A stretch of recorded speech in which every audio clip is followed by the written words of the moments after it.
Welcome to economics class. आज हम macro economics में एक नया चैप्टर शुरू करने जा रहे हैं। इसका नाम है determination of income and employment. तो शुरू किया जाए। The heading of this chapter determination of income and employment refers to determination of equilibrium level of income and employment of resources in the country। तो इसका क्या मतलब है? इस चैप्टर का नाम है determination of income and employment. इसका मतलब ये है कि ये determination of equilibrium level of income and employment of resources, मतलब ये इक्विलिब्रियम लेवल फाइंड करती है जो इनकम और एम्प्लॉयमेंट के जो रिसोर्सेज हैं उनके बीच में इक्विलिब्रियम लेवल क्या है ये फाइंड करता है। We shall study equilibrium level of income and employment of a country at macro level which tries to reach at maximum level of national income, इसको आउटपुट कहेंगे, when all available resources are fully employed, that is equilibrium at full employment level।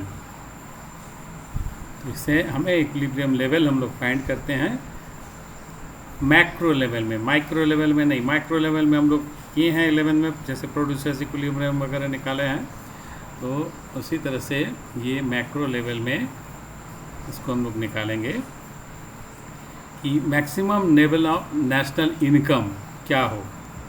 जो हमारे पास available resource है और वो fully employed है, तो क्या मैक्सिमम लेवल होगा नेशनल इनकम का हमारे इकोनॉमी के, ये फाइंड करना होता है। Every economy tries to achieve full employment equilibrium, that is the state of equilibrium where all resources in the economy are fully employed. तो हर इकोनॉमी का यही एम होता है कि फुल एम्प्लॉयमेंट लेवल में उनकी इकोनॉमी हो, तो सारा जो रिसोर्स है वो एम्प्लॉयड हो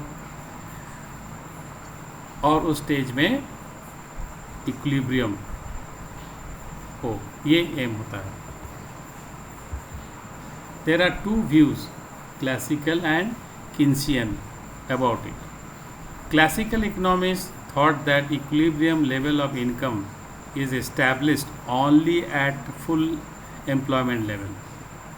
जो क्लासिकल इकोनॉमिस्ट हैं उनका ये मानना है कि जो इक्विलिब्रियम होता है इनकम का लेवल, वो जब फुल एम्प्लॉयमेंट होगा तभी ये अचीव होगा।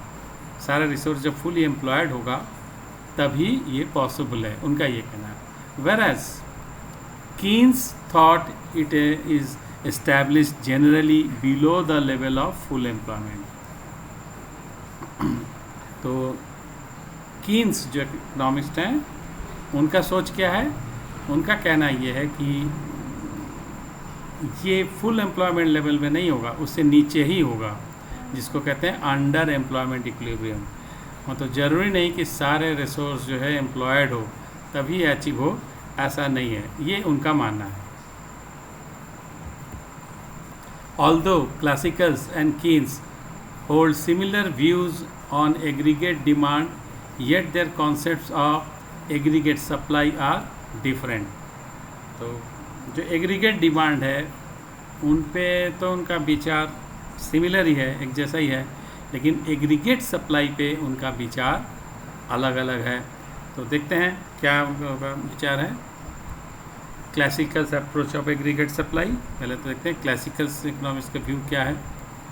Aggregate supply is perfectly in elastic with respect to price level, which means changes in price level have no effect on aggregate supply.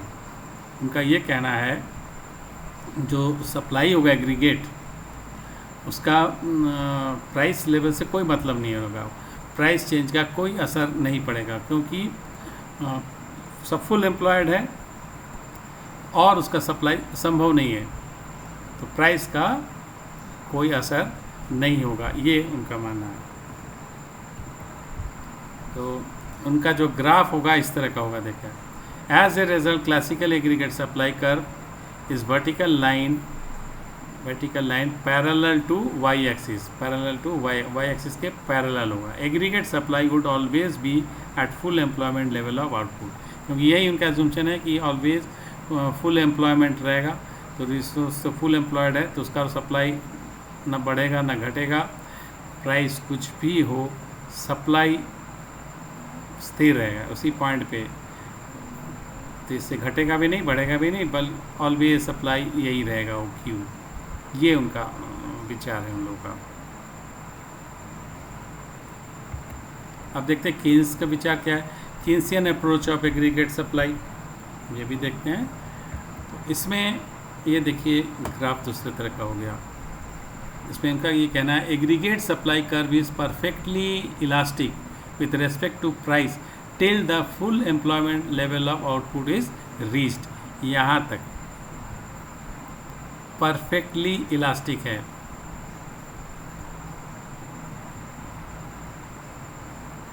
जरा भी चेंज होगा तो ये सप्लाई में चेंज आएगी, ये होता है। तो ये देखिए करीब करीब स्थिर है प्राइस, लेकिन उसी में ये चेंजेस है। कब तक? इसके बाद देखिए इस पॉइंट पे आके ये स्ट्रेट हो गया। ऐसा क्यों? देखिए बियॉन्ड द पॉइंट फर्दर, इसके आगे beyond the point further increase in production is not possible because all resources in the economy have been fully employed. तो यहाँ तक तो सप्लाई बढ़ेगा, यहाँ पे आके रुक जाएगा। जब फुली एम्प्लॉयड हो जाएंगे और बढ़ने का कोई गुंजाइश नहीं होगा, तो इसके बाद क्या होगा, ये स्थिर हो जाएगा और उसी तरह से ये इस तरह का कर्व हो जाएगा, क्योंकि इसके आगे वो बढ़ नहीं सकता है। अब ये फुली एम्प्लॉयड हो गया।